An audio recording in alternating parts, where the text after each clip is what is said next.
Alright, what is going on YouTube? And we got a brand new Genshin Impact Spiral Abyss video. And Spiral Abyss has just been a joy, man. It's been baby time frolics with my new teams. I just got Hu Tao level 95, which is something that has to do with the new constellation thing that you can get. And man, I don't even know how frequently Genshin's going to be giving that out. The 7th constellation or something. It's not even 7. Like, basically, characters you have 90, they give you, like, this last update, the Nodcry update. It might only be one regional update they do this. I'm really not sure. I haven't looked into it too much.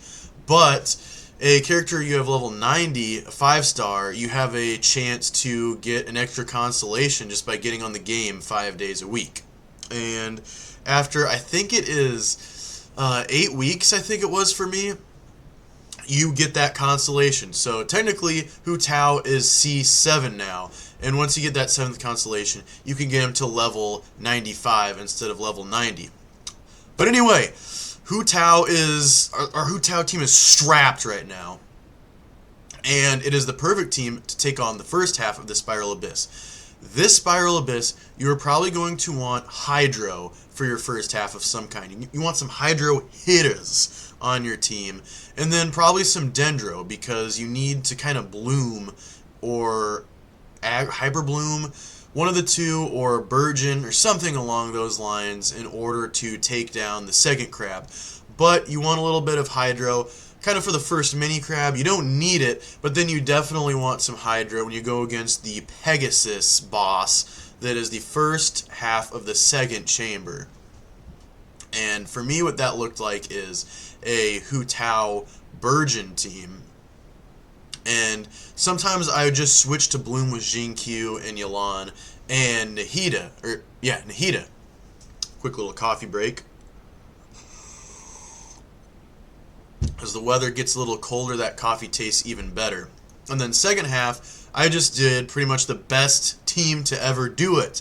I don't feel proud saying that because I miss the OG teams. I miss that original feel that this game used to have in the Mondstadt all the way to Inazuma update with more traditional team comps. But we're past that. Mavwika team is so goated, and so if we can fit it in, we do, and we've been getting some pretty smooth clears. The Spiral Abyss is such a nice change of pace to the Imaginarium Theater and the Stygian Onslaught. It's nice that I can try different team comps, and I can still manage some team comps that I've been using for years, for the 3 years prior to them adding Imaginarium Theater and Stygian Onslaught.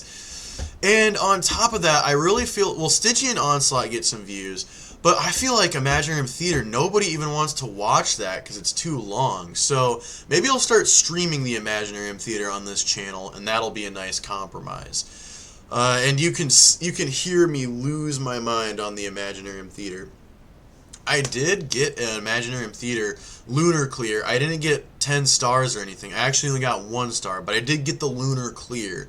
But I just didn't want to upload it because that's like an hour of gameplay right there that I have to put into like double speed, and oh, it's just such a hassle. And I could do Visionary mode, but what's so cool about Visionary mode when there's Lunar mode? And I don't know.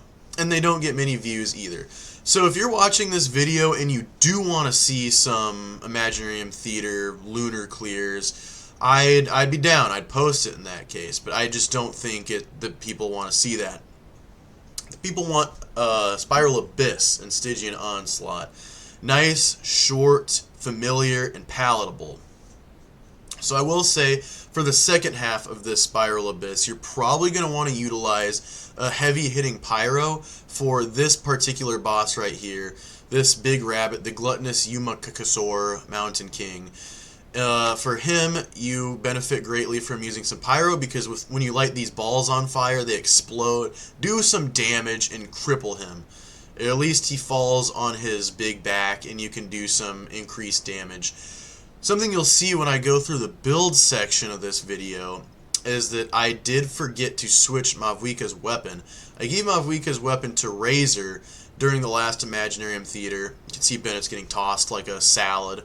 But I gave Mavuika's weapon to Razor because I wanted to build a physical damage DPS Razor just to get more Lunar slots in. For Lunar, you need so many characters built, so I had to speed build Razor and give him Mavuika's weapon, since the last one I believe was Electro, Hydro, and Dendro. Yeah, that's what it was. That was the last Imaginarium Theater, those 3 elements. But in spite of all that, we're still going hog wild with Mavuika. And I'm pretty sure her artifact set gives her some crit rate damage buff anyway, extra crit rate.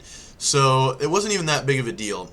This fight right here was actually the one I struggled with the most, because you got to kill this. It's like a hilly troll, but it's purple, and you gotta, once you shred it of its normal health, you have to redo it with a gray bar, as you can see right here. And if you don't do it in time, it'll regenerate all the red health on the bar, as you can see. And so if you can't take it out right away, you're kind of inconvenienced, and that clock is running, and you got to do it all over again. But it's okay. After this, you face, what do you face? You face one of those Natlan, like, circular creatures. It's not a boss, but doing the, oh gosh, what is it called? It was already one region ago. The Night Soul Blessing, that kind of clears its shield a little quicker. And then you got the Primal Geovishap, which is something we haven't seen in the Spiral Abyss in a really long time. I haven't seen it in the Imaginarium Theater in a long time, or even in Stygian Onslaught. And when I was playing this game and grinding for Hu Tao, it was like one of the hardest bosses at the time, because Hu Tao needed the Pyro diamond or stone from the Regivishap, or what is that thing called? The Regivine. The Pyro Regivine. And she needed the Ascension material from this boss. So at the time, Hu Tao was probably one of the best characters you could have, one of the best 5 stars. She could do the biggest nuke damage, and then some of the biggest, like, single target damage in the game. Vaporize with Jin-Q. At the time, her best in slot teams were her, Jin-Q, Fischl, and Beidou. And then you could also go something like her, Jin-Q. At the time, the Hydro Resonance was a healing bonus. There was no HP component until I believe yall came out.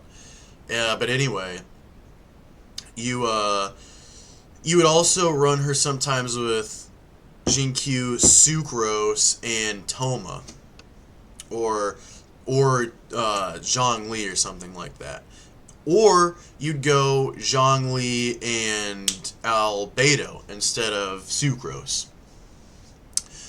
But yeah, back then you had to fight the Geovishap, and he was really hard for me because my world level far exceeded what my team capabilities were, because I just wanted some Primo Gems, so I was just running up every single challenge I could, every single boss fight, every single storyline, just to get my world level ascended so I could get the Primo Gems to make more wishes, because that's what it's all about, gambling with anime characters.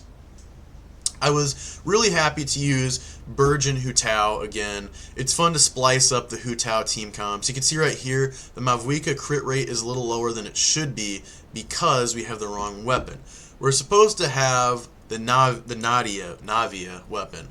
I don't have Navia, but I do have her weapon because it looks really sick, and it was a really needed upgrade for my Eula at the time. Now Eula and Mavuika share it, and I'll probably pull for Mavuika's best in slot weapon one day, but for now we're just rocking with the next best thing. But anyway, thank you guys so much for watching this video. Good luck on your Spiral Abyss attempts and any pulls you go for. I love you guys. God bless you. Peace out, and I will see y'all next time.